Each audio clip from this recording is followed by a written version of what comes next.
I don't know many of you. I would guess half of you are familiar with my work and half aren't. So it's always hard to do kind of a beginner and a advanced in the same presentation. I'll attempt to do that. Should be around 30 minutes, but I don't know because I've never done it before. I think everyone is aware that that we are alive at an unsustainable time. We've been consuming resources and the natural world to sink capacity for beyond our means for a long time. One of my core beliefs is that we are energy blind during this time. And with the exception of 2020, COVID, 2009, the Great Financial Crisis, a few years in the 1970s, the Great Wars in the 20th century, and the Great Depression in the 1930s, we have increased the amount of energy available to humans every single year. And so all of our technological plans about the future kind of assume that that will always be the case. And my thesis is very soon we're going to have less energy available every year, and that's going to have massive implications for our societies, our economies, and for nature. So let me get into the share screen mode here. How does that look?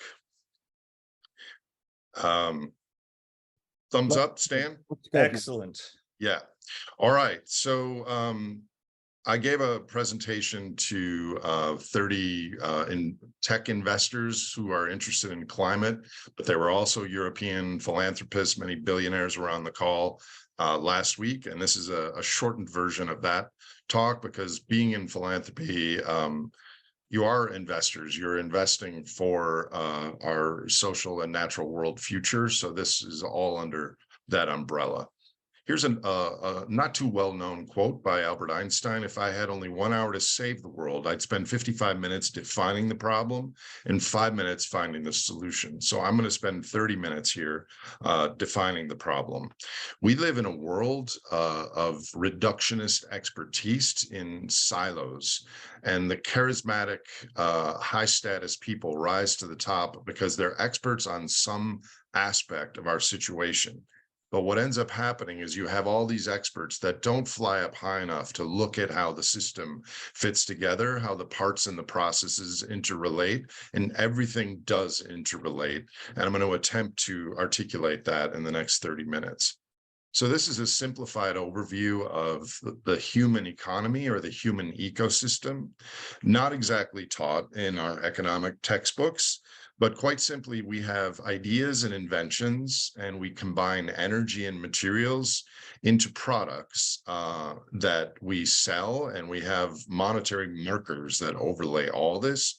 We do this in a way to get individually and in aggregate the same emotional states of our successful ancestors in a wildly different, high resource intensity environment, plus pollution. And it's not only climate change, but endocrine disrupting chemicals and ecosystem degradation. And what we do is we increase this over time and call it GDP. So really quickly on energy, and about every slide I'm going to show today, I could spend 30 minutes on. So this is just going to try to give a impressionist. If you squint, you can see the shape of the story. This is something we take for granted, less so because of the Russia-Ukraine situation, but we need energy for every single good and service that is produced in the world. We need energy to invent, to create, to mine, to deliver, to manufacture, to service, to repair, and to dispose of everything in our economies.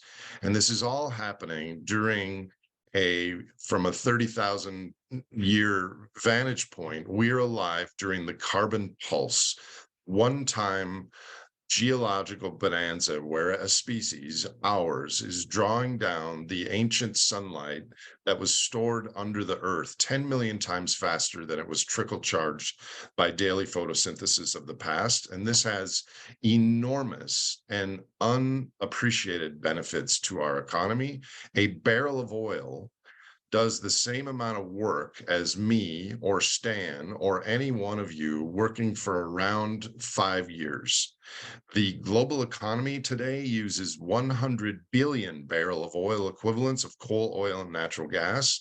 That's added that labor to our economies. That's 500 billion human worker equivalents are added to our economy that has around 5 billion real humans. And we don't think about this because all we do is pay for the cost of extraction and mark it up a little bit. And it's as if we owned this, and it's due to our cleverness.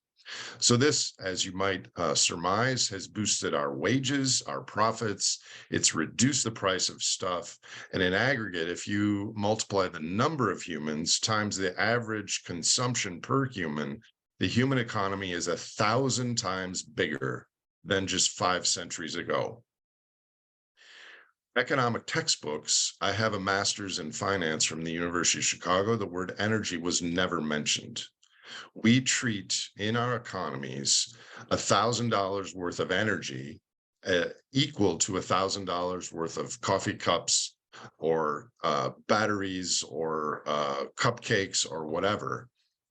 So our culture treats, and this is also still taught in our economic textbooks, there's a virtuous cycle between households demanding something, firms designing and producing it, selling it into this virtuous cycle. This cycle ignores the source, which is the energy and materials to create these items, and the sink, which is a finite sink capacity of the natural world to absorb the waste. So the challenge here is we conflate the dollar value of fossil energy with the work value that it provides us, and we don't include the pollution at all. So as a culture, we are energy blind. So getting back to this macro view, this is how our economy works. And we keep score of this by GDP, or globally GWP, gross world product. But energy and GDP are 99% tethered globally.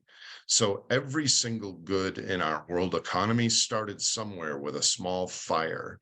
And so it is not too much of a stretch to call GWP GWB, where the B stands for burning. So much like the hemoglobin in your blood goes through your body in the veins and arteries, giving oxygen to empower the other things you do in your life, so too does specifically oil function as the hemoglobin of modern transportation and a globalized, just-in-time, 6-continent complex supply chain. You can see this aerial view of Los Angeles, where the brake lights and the headlights of cars powered by gasoline are much like the veins and arteries in a body.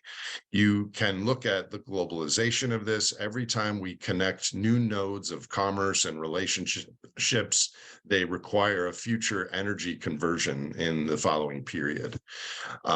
So to wrap up this very fast introduction, global human culture is functioning as an energy dissipating structure. It's a mindless superorganism that's seeking out energy, much like metabolism of an ecosystem or a species. So we do get technologically better. We invent things that make us use energy more efficiently. And we've been doing that for centuries. But we end up feeding the profits from that back into this growth-based system. So this black line here shows that we have been continually getting more energy efficient over the last 2 centuries. It works out to about 1% per year. But since 1990, we've gotten 36% more energy efficient, and yet the whole world has increased our energy consumption by 63%. So we have, in effect, outsourced our decision-making to the financial markets. The financial markets are tethered to energy, which is 82% still, after all the trillions of investments, 82% still fossil carbon. There is no one driving this bus. This is kind of a profound and somewhat horrifying concept to get aware of. Politicians, billionaires are not in charge of this. The market is in control. So a brief summary, growing the economy and mitigating climate change and the six mass extinction are unlikely to happen under this framing.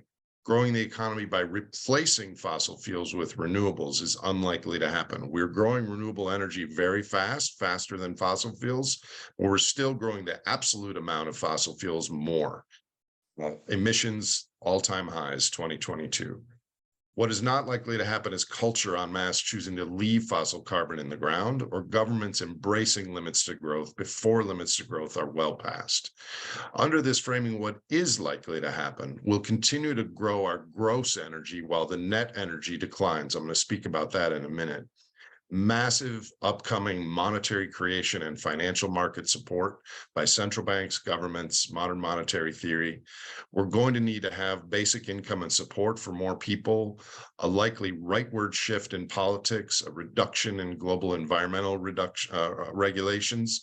Basically, the metabolism of the system will require us to play whack-a-mole to stabilize the system, and that's going to be more money chasing a finite amount of energy and materials in a global growth machine. So we wonder about the future and sustainability, and what does a sustainable city look like in, say, 2050? What is the scale? What is the energy mix? What is the cultural aspiration? What does inequality look like? What about environmental aspects and the natural world? What is the governance system? My view, and this will also be kind of a whirlwind, is we've got a bunch of road closed signs of hurdles we're going to have to pass before we get there. First of all, not the focus of this presentation, but we're losing trust in media, a functioning government to keep the social contract alive. Gen X may be the last generation of humans that know the truth versus history, because we no longer know what's real or fake. It's a very dangerous thing. My view is a great simplification is coming. I'm going to talk about that in a minute. There's a date in the coming decade, probably, where our financial claims on reality will recouple with our underlying reality, and there's going to be a retracement in global GDP, something like the 1930s. As evidenced by what's going on right now between NATO and Russia. This all marks a phase shift in cooperation, and there is risks of war, et cetera, because we had this trajectory of global growth. And when that changes, it changes the geopolitics. And then finally, as many of you on this call are aware, the ongoing adaptation to a changing climate and ecosystem stability. So the core part of my talk is now, as philanthropists who are aware of these things and care about these things, how do we think about what's going on with the polycrisis and apply it to our work? Here are some themes. So when we produce GDP, as I said before, it's 99% linked with energy, and it's 100% linked with materials, shown here in the purple versus the orange line. So what has happened the last 2 centuries is we have continued to kick cans and find ways to grow. The red line on the far left was Thomas Malthus. He was wrong because he didn't know about fossil fuels. The 1969 line there is Paul Ehrlich and others who had some incorrect predictions. Paul didn't know about globalization, putting things, outsourcing to low-cost areas, or debt. Every single year since 1969, we've grown our debt more than we've grown our GDP. GDP is the income stream that's needed to service and maintain the debt.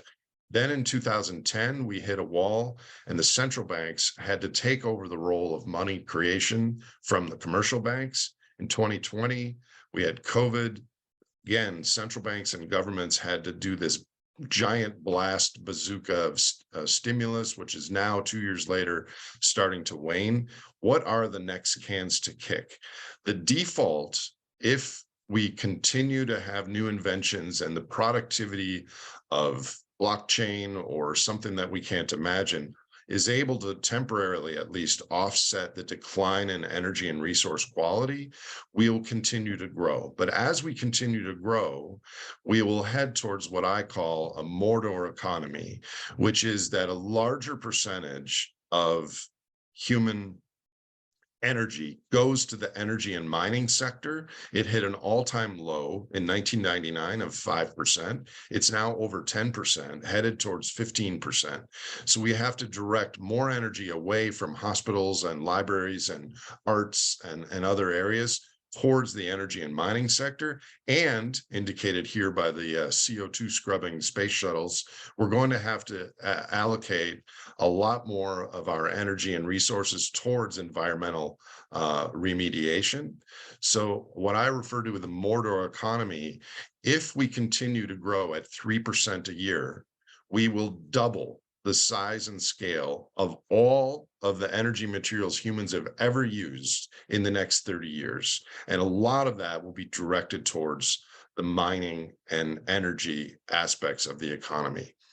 The other scenario, one that I am quite confident in, is that we will eventually, when we run out of low productivity credit additions and trust, towards more costly fossil carbon, which I'll get to in a minute, and the full cost return to renewable energy, that we won't have enough productivity to maintain our financial claims, and we will have a roughly 30% drop in the global economy, which I refer to as the Great Simplification. The reason I call it that is humans solve problems using complexity. Complexity requires energy. And once we don't have enough low-cost energy at scale to continue to solve problems, there's kind of a whoosh back down. And this is kind of one of the focuses of my work.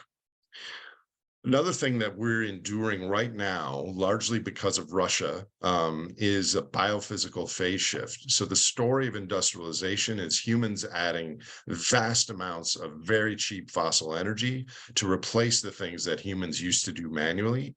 But we do this at thousands to tens of thousands of units of energy. It is very profitable, but it's very energy inefficient. And when energy prices double or triple or worse, it really crimps our energy intensive activities like air travel, aluminum smelting, et cetera. And you see this with thousands of companies going out of business in Germany and Europe because of the high natural gas and electricity prices.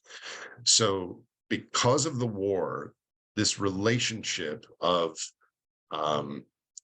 energy and resources versus technology and money is starting to be recognized by more people. Because the reality is that our entire economy is subsidized by this ancient sunlight, and our narratives are that we're spending the interest and combining it with our cleverness, but the reality is we are drawing down a finite bank account.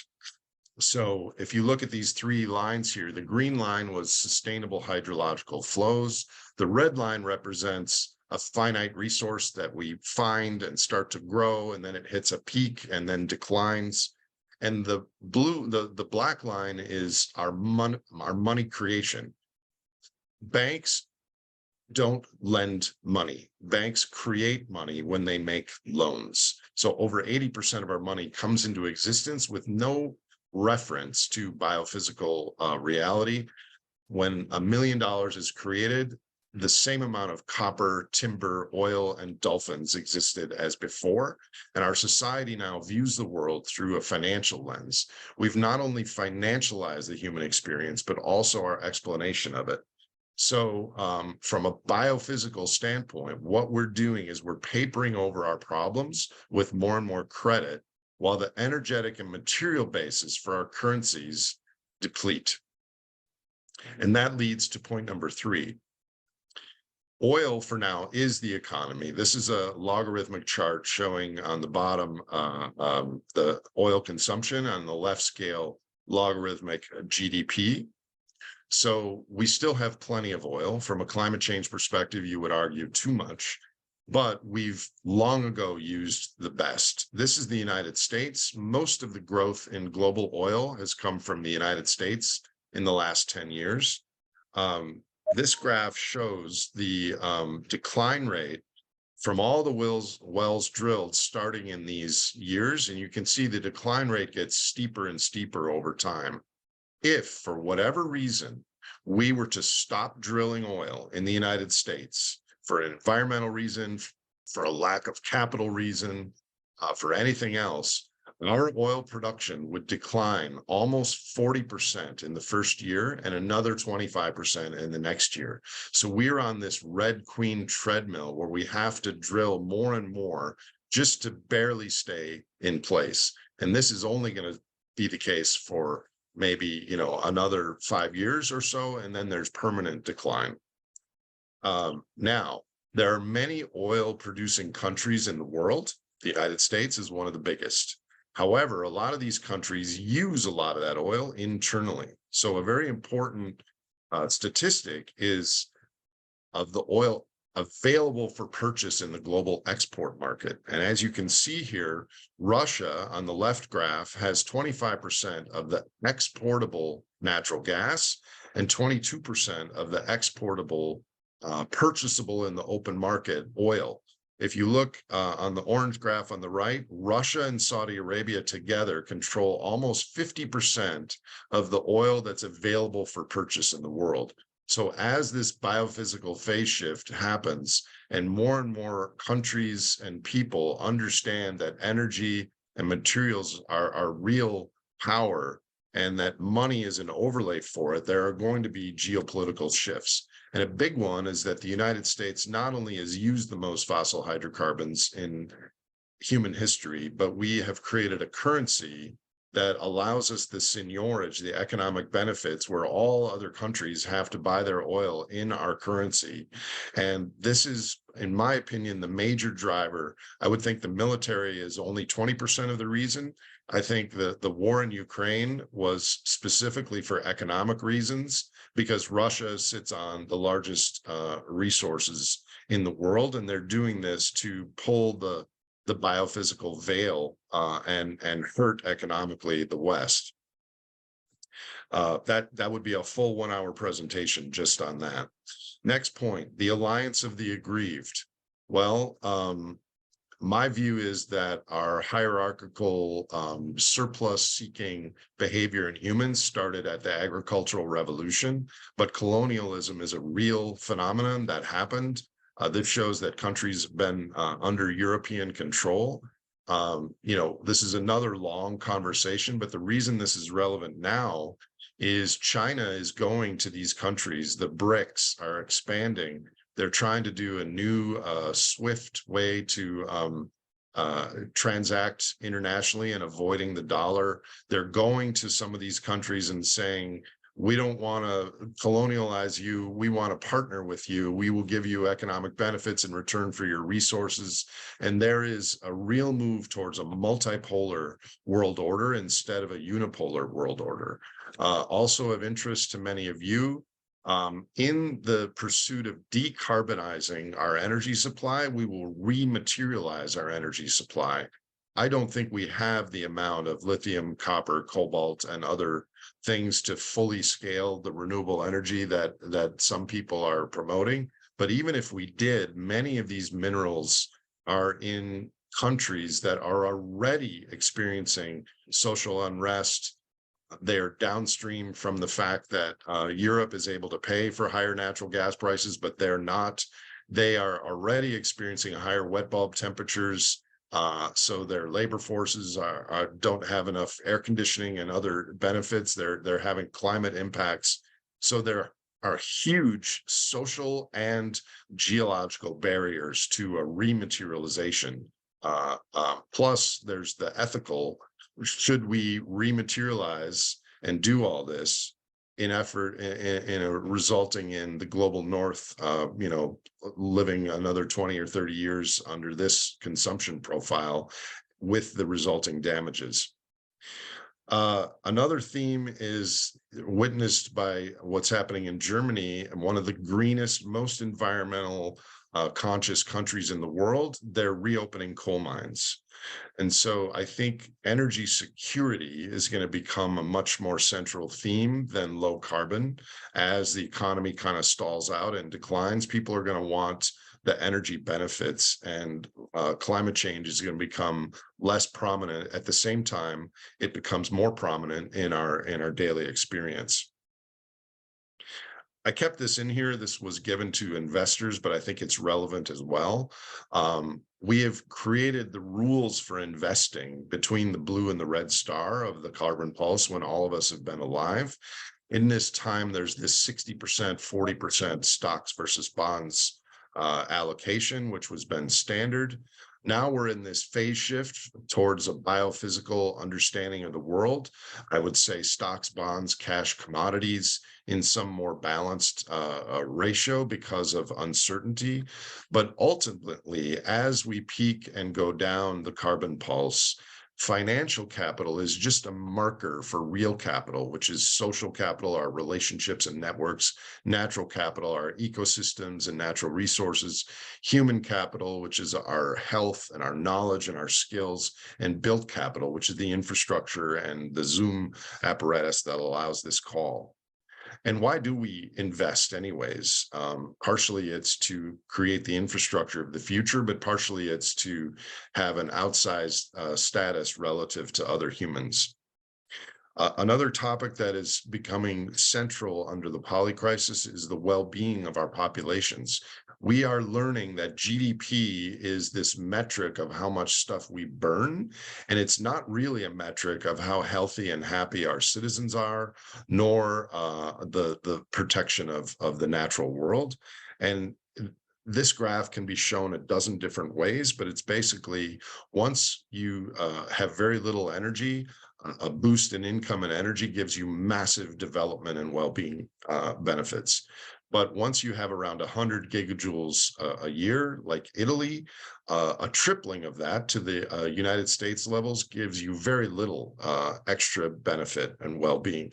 At an individual level, the average American uses 100 light bulbs worth of energy per year. And do we need all that? Is the marginal use is so that I could bake 2 turkeys at 3 in the morning if I can't sleep?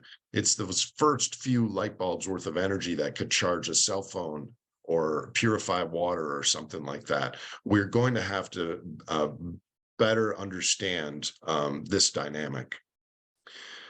Relevant to philanthropy, if you think about this, all of you on this call have been in very high-level meetings, maybe not the World Economic Forum, but you go to a conference, and what ends up happening is people defer their creativity and their decisions to the high-status people at that conference.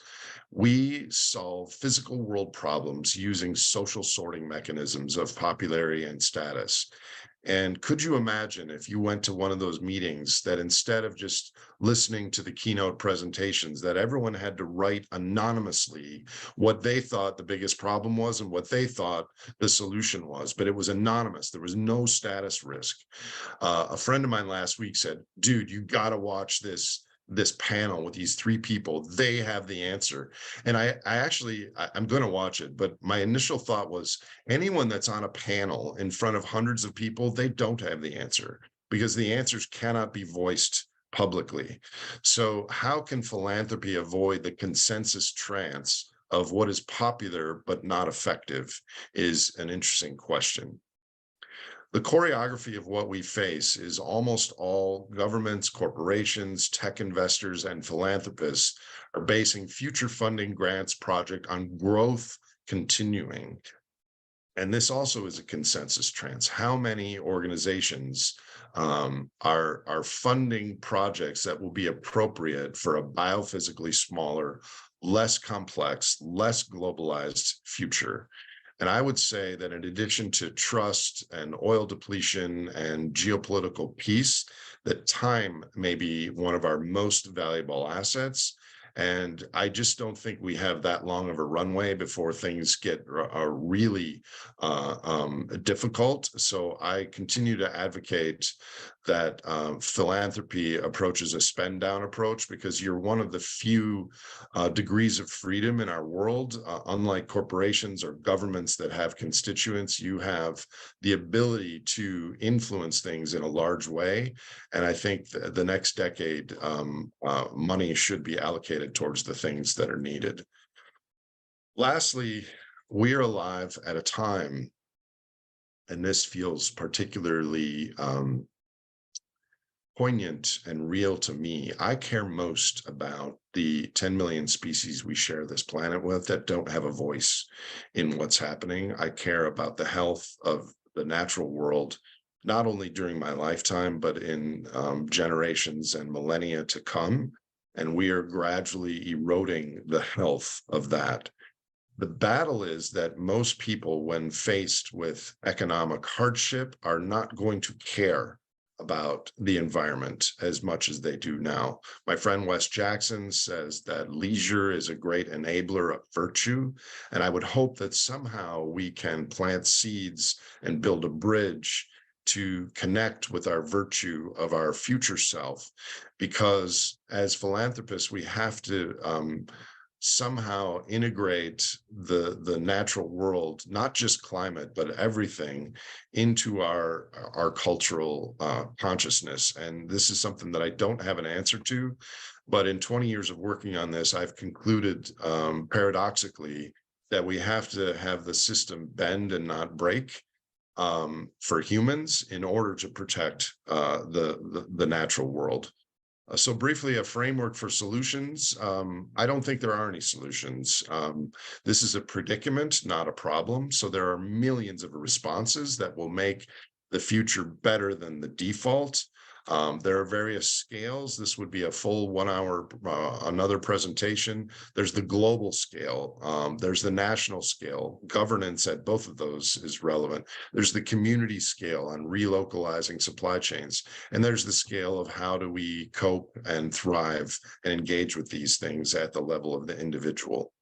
So with our work, and this is the map that I kind of see for this whole story, there's three main categories. One is, I think we have to bend, not break. We're stretching the rubber band of financial claims on a biophysical reality that's starting to go flat and decline.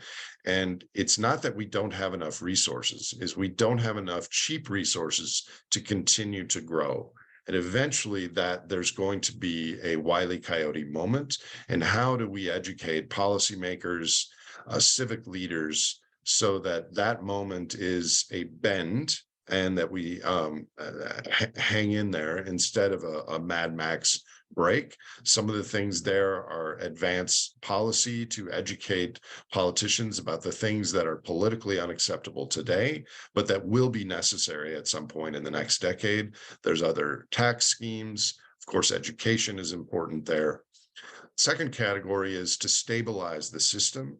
This means relocalizing and re-regionalizing supply chains, because we are incredibly fragile in the 6-continent just-in-time supply chain with pharmaceutical ingredients created in China and India as one example. And so we have to look 2 or 3 steps ahead to what's happening this decade and not just look at what's happening this month. We have very unhealthy people in the United States. Psychologically, probably 80 or 90% of us are suffering from some form of trauma. And this overlaps with Michael Lerner's work. We need to have healthier psychological people that can act as rocks in the river as these events unfold. And last but not least, what do we do about the bottlenecks of the 21st century? What do we propel of value through all these events that are upcoming? Knowledge, cultural, ethics, species. How many species don't have a single human champion to support them or protect them? So this is starting to bubble into our consciousness. I think it's happening kind of too late, but we now know who we are, how we got here, what we're doing, what's possible.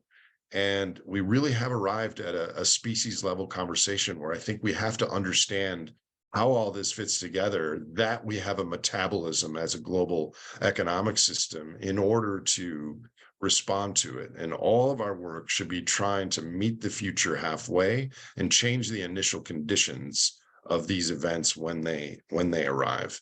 As I said earlier, I think philanthropy has a huge role to play here that governments and corporations and individuals can't really play. And Joan and I will be available to field questions or point you in the right direction on some of these things. I'll finish with this quote: "When a system is far from equilibrium, small islands of coherence can shift the entire system." Thank you.